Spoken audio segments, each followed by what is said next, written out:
الحمد لله رب العالمين والعاقبة للمتقين والصلاة والسلام على سيد المرسلين أما بعد أعوذ بالله من الشيطان الرجيم بسم الله الرحمن الرحيم درود پاک پڑھ لیجیے۔ اللہم صلی علی سیدنا مولانا محمد معدن الجود والکرم وآلہ وبارک وسلم صلاۃ وسلام علیک یا رسول اللہ صلی اللہ تعالی علیہ وسلم۔ امام غزالی رحمۃ اللہ تعالی علیہ روزے کے اسرار اور اس کی باطنی شرائط بیان فرما رہے تھے۔ کل آپ نے سماعت فرمایا تھا کہ آپ نے فرمایا کہ روزے کے 3 درجے ہیں، ایک عوام کا روزہ، دوسرا خواص کا روزہ اور تیسرا اخص الخواص کا روزہ۔ عوام کے روزے کے بارے میں امام غزالی رحمۃ اللہ تعالی علیہ نے فرمایا تھا کہ کھانے پینے اور شرمگاہ کی حفاظت، کھانے پینے سے اور جماع سے رکنا، یہ عوام کا روزہ ہے۔ اور خواص کا روزہ یہ ہے کہ کھانے پینے اور جماع کے رکنے کے ساتھ ساتھ کان، آنکھ، زبان، ہاتھ، پاؤں اور تمام اعضاء کو گناہوں سے روکنا، یہ خاص لوگوں کا روزہ تھا۔ اور اخص الخواص کا روزہ یہ کہ کھانے پینے اور جماع سے رکنے کے ساتھ آنکھ، کان، ناک، زبان اور تمام اعضاء کو گناہوں سے روکنے کے ساتھ ساتھ اللہ کے علاوہ اور کسی کا خیال دل میں نہ آنا، یہ اخص الخواص کا روزہ ہے۔ کل آپ نے سماعت فرمایا تھا۔ اسی کے سلسلے میں خاص الخاص لوگوں کا روزہ جو بیان فرمایا تھا، آج پھر سماعت فرمایا، تھوڑا سا کچھ بس حصہ رہ گیا تھا۔ فرما رہے ہیں کہ خاص الخاص لوگوں کا روزہ دل کو برے خیالات اور دنیوی فکروں بلکہ اللہ تعالیٰ کے سوا ہر چیز سے مکمل طور پر خالی کرنا ہے۔ اس صورت میں جب اللہ تعالیٰ اور قیامت کے سوا کوئی دوسری فکر یا دنیاوی فکر آئے گی تو روزہ ٹوٹ جائے گا۔ البتہ اگر دنیاوی فکر دین کے لیے ہو تو اس کا حکم مختلف ہے، کیونکہ یہ ذات آخرت سے ہے نہ کہ دنیا سے۔ بعض اہل دل حضرات کا قول ہے کہ جو شخص دن کے وقت یہ بات سوچے کہ کس چیز سے افطار کروں گا تو اس پر خطا لکھ دی جاتی ہے، کیونکہ یہ اللہ تعالیٰ کے فضل اور اس کے رزق موعود، یعنی اس نے رزق دینے کا جو وعدہ فرمایا ہے اس پر کامل یقین نہ ہونے کی دلیل ہے۔ کل سماعت فرما چکے تھے۔ یہ آخری درجہ یعنی خاص الخاص جو ہے، یہ انبیاء، صدیقین اور مقربین کا یہ رتبہ ہے، اور اس کی تفصیل میں بہت زیادہ بات نہیں کیا جا سکتا ہے، لیکن اس کی عملی تحقیق بیان کی جا سکتی ہے، کیونکہ یہ روزہ اللہ تعالیٰ کی طرف لو لگانے اور مکمل طور پر غیر اللہ سے کنارہ کش ہونے سے حاصل ہوتا ہے، جبکہ بندہ اس ارشاد باری تعالیٰ کو اپنا اوڑھنا بچھونا بنا لے، اور وہ یہ ہے قل اللہ ثم ذرہم فی خوضہم یلعبون، اللہ کہو پھر انہیں چھوڑ دو ان کی بےہودگی میں کھیلتا۔ خاص لوگوں کا روزہ اولیاء کرام رحمہم اللہ السلام کا روزہ ہے، اور وہ یہ ہے کہ اپنے اعضاء کو گناہوں سے بچانا۔ یہ روزہ 6 باتوں سے مکمل ہوتا ہے۔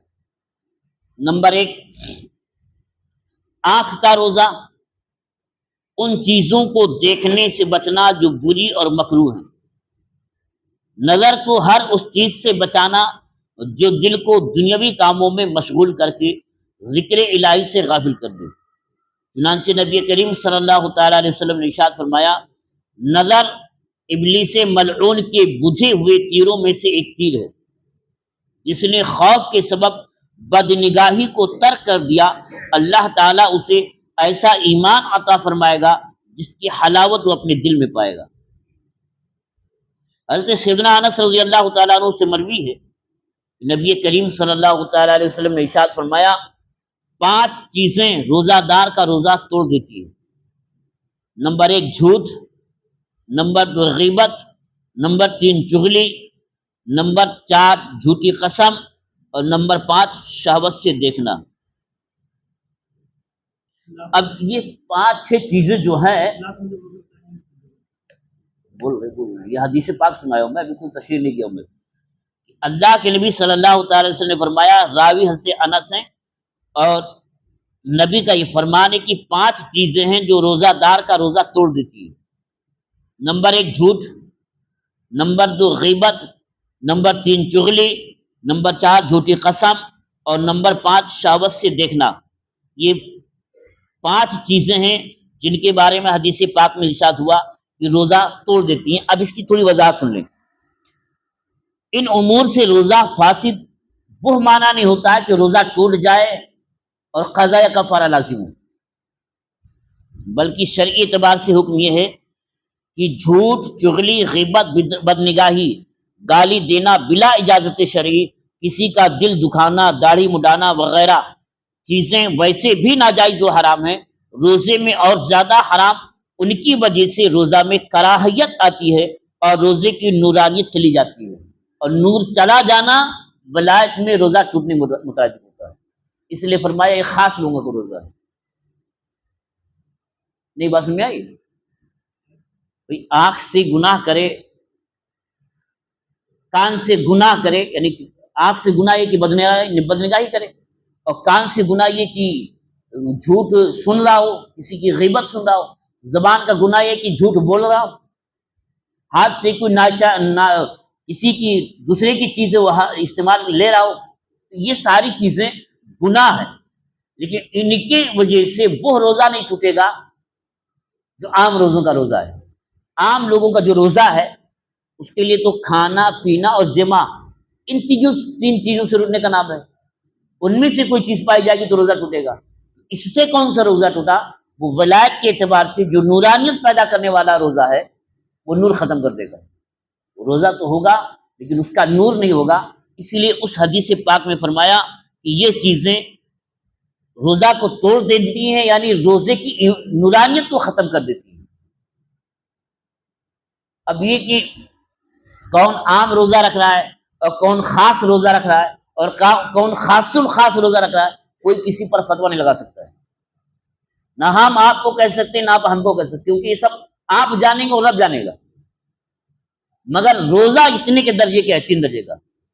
لیکن کون خاص الخاص روزہ رکھ رہا ہے وہ تو کون دیکھے گا؟ جو دل دیکھ رہا ہوگا کہ واقعی اس کے دل میں یہ بات آ رہی ہے اور یہ نہیں آنی چاہیے، وہی وہ کر سکتا ہے. یہ جتنے 10 ملے آ رہا ہے اللہ کے نبی، اللہ کا رسول، ولی بھی ولی، لیکن نبی تو ابھی آخری نبی ہمارے آقا ہے، قیامت تک وہی نبی، انہی کی نبوت چلے گی، اور نبوت کا دروازہ بند ہو چکا ہے. یہ تو مسئلہ ہی ختم ہو گیا. رہی بات ولایت کی، تو قیامت تک ولی ہوں گے، اور ولی ہوں گے کہاں؟ ہم میں اور آپ میں ہی ہوں گا کوئی. اور آپ کہیں گے کون یہ ولی ہے؟ جس کو کہیں ہو سکتا ہے وہ نہ ہو، اور جس کو کوئی نہیں جانتا وہی ولی ہو. کہ اللہ تعالیٰ اپنے ولیوں کو اپنے بندوں میں چھپا کے رکھتا ہے. اب کہ کون اللہ کا ولی ہے یہ کون کہہ سکتے ہیں؟ اعلیٰ حضرت رحمۃ اللہ تعالیٰ علیہ سے پوچھا گیا کہ اللہ کا ولی کون ہوتا ہے، ہم کیسے جانیں گے؟ تو کہا کہ تم جانو گے اس وقت جب تم ولی ہو جاؤ گے. ولی کو وہی جان سکتا ہے جو ولایت کے درجے پر فائز، ورنہ کوئی جان ہی نہیں سکتا ہے. ارے بھائی آپ جس کو کہیں گے ولی، ایک تو یہ ہے کہ آج تو جو جس سے مرید ہوتا ہے اسی کو ولی مانتا ہے. کسی سے مرید ہوا تو اس کو ولی مانتا ہے، لیکن کوئی ضروری نہیں کہ جس سے مرید ہو ولی بھی ہو. ولایت کے لیے اتنا کم سے کم ہونا چاہیے کہ وہ پہچان جائے کہ یہ ولی ہے. وہ پہچان گیا گویا خود ولی ہے. جو پہچانے گا وہ وہی جانے گا. تو بہت بڑا مسئلہ ہے نا. یہ تو کوئی کیسے کہہ سکتا ہے کہ آپ خاص روزہ رکھتا رہے یا آپ خاص روزہ رکھے ہوئے ہیں؟ کہ کوئی کسی پر حکم لگا سکتا ہے. ہر ایک اپنے بارے میں سوچے. حقیقت میں درجے اتنے ہیں. امام غزالی رحمۃ اللہ تعالی نے باطنی اعتبار سے روزے کے یہ 3 درجے ہیں. ایک عوام کا روزہ ہے، ایک خواص کا روزہ ہے، ایک خواص الخواص کا روزہ ہے. اب کون سا ہے ہر ایک اپنی گریبان میں جھانک کے دیکھے، ورنہ کوئی کسی پر حکم نہیں لگا سکتا ہے کہ آپ کون سا روزہ رکھتے ہیں. اللہ تعالیٰ ہمیں آپ کو سمجھنے کی توفیق عطا فرمائے اور سمجھ کر اس پر عمل کرنے کی توفیق عطا فرمائے. وآخر دعوانا الحمدللہ رب العالمین. اللہم صلی علی سیدنا مولانا محمد معدن الجود والکرم وآلہ وبارک وسلم صلاۃ وسلام علیک یا رسول اللہ صلی اللہ تعالی علیہ وسلم. یا اللہ یا رحمان یا رحیم، ہم لوگوں نے جو کچھ پڑھا اور سنا سے پڑھنے اور سننے سے زیادہ سمجھنے اور سمجھ کر اس پر عمل کرنے کی توفیق عطا فرما۔ یا اللہ ہماری ہمارے ماں باپ کی اور اپنے محبوب کی امت کی مغفرت فرما۔ یا اللہ ہمیں جو بیمار ہونے بیماریوں سے شفا عطا فرما۔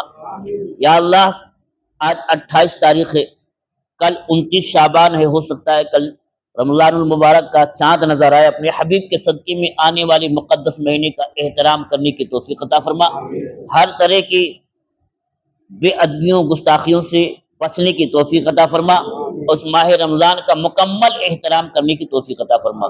سبحان ربک رب العزت عما یصفون وسلام علی المرسلین والحمد للہ رب العالمین، آمین آمین، بحق لا الہ الا اللہ محمد رسول اللہ صلی اللہ علیہ وسلم۔